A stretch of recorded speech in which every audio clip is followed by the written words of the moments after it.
The Ukraine war has been dragging on for years, and now a new twist has arrived. The Trump administration's draft peace plan. While it promises peace, it also puts Ukraine in a tough emotional, political, and strategic spot.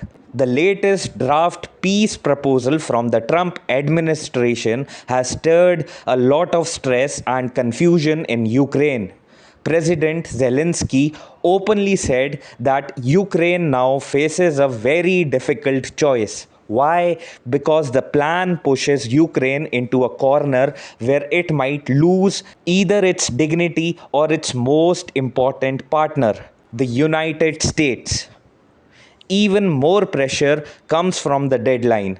Trump wants Ukraine to accept the plan by Thanksgiving. The leaked draft has 28 points, and many of them are hard for Ukraine to accept. The biggest shock is that Ukraine would have to officially give up parts of Donetsk and recognize Crimea. Donetsk and Luhansk are particularly Russian. These are not small areas, they are major regions Ukraine has been fighting to defend for years. In two other regions, Russia annexed Kherson and Zaporizhzhia. The war would simply be frozen. That means Russia gets to keep whatever territory it currently holds there. The plan also says Russia should pull back only from the places it captured outside these five regions. Plus, Moscow would promise not to attack any neighboring country again. Sounds nice on paper, but promises in geopolitics often stretch like rubber bands. They bend easily. Then there is a military condition. Ukraine must limit its armed forces to 6 lakh soldiers. On top of that, it must officially drop its dream of joining NATO. Meanwhile, NATO would stop expanding further to the east and the sanctions on Russia would be lifted. In return, Ukraine would get reliable security guarantees. Nobody is fully sure what those guarantees mean. However, US media reports say there is a separate 3 point plan that offers NATO style protection to Ukraine. Not surprisingly, Vladimir Putin is happy with the proposal.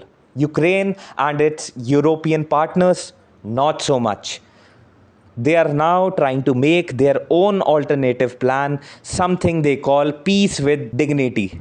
Basically, they want peace without feeling like they surrendered half their pride. Many points in the Trump plan look like a copy of Russia's long standing demands, especially the halt of NATO's eastward expansion. And expecting any Ukrainian leader to give up territory is almost impossible politically. So, crafting a peace plan that works for both sides is like trying to make tea with two people fighting over the kettle. A real peace effort needs to consider three major things. First, the battlefield situation.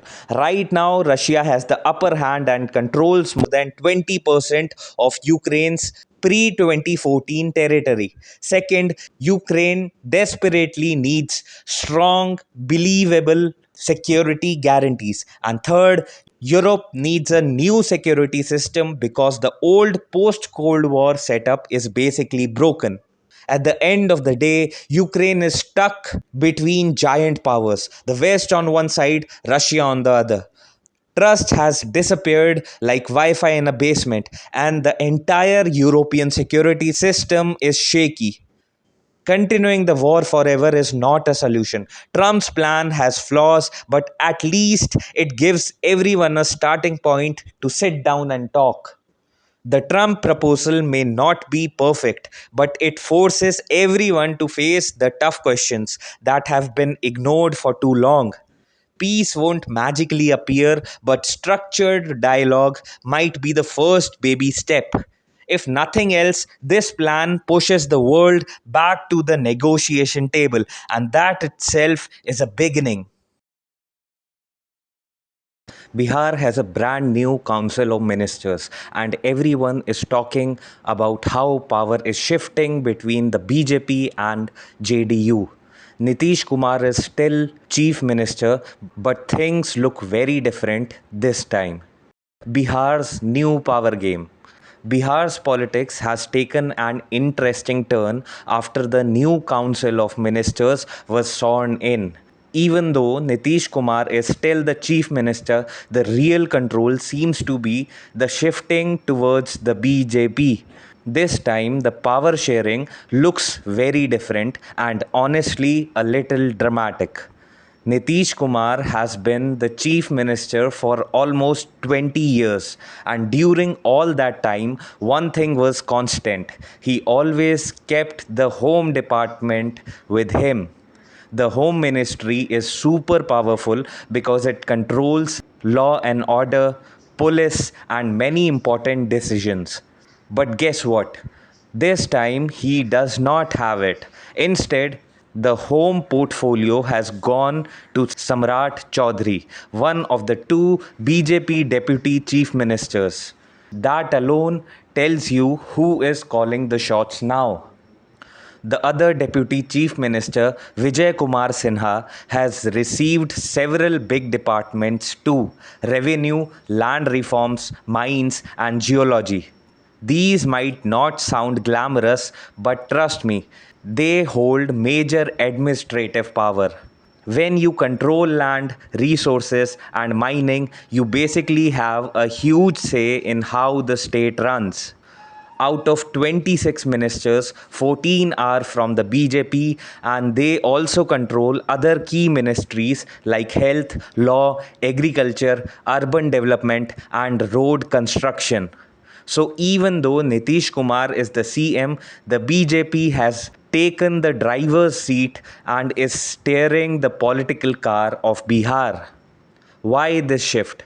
Well, in 2020, even though the BJP had more seats, Nitish still managed to keep important ministries because the JDU had some backup options, like teaming up again with the RJD if needed. But this time, the NDA swept the election so strongly that JDU does not really have any other alliance options left. The BJP is on top, and JDU does not have enough political space to negotiate. There's another layer to this story. Nitish Kumar's health has not been great lately. While the BJP still needs him as a key face and experienced leader, they're also preparing for the future. The BJP has been slowly and smartly building a broad caste coalition in Bihar. They are reaching out to communities that traditionally supported JDU. The induction of Ram Kripal Yadav, once a close follower of Lalu Prasad Yadav, is a clear message. Even Yadavs have a place in the BJP now. So overall, the BJP has played its card very cleverly. It has social strategy, political power, and administrative control. Everything needed to dominate Bihar politics. But now comes the real test: governance. Bihar still lags behind in many development areas like education, healthcare, and basic infrastructure. Winning elections is one thing, but delivering real change is harder. A state with 10% of India's population needs serious attention and long term planning. BJP may have secured the top spot in Bihar politics, but now it must prove its worth by improving the state's development indicators. If the new Council of Ministers can bring real progress, it won't just help Bihar, it will uplift the whole country.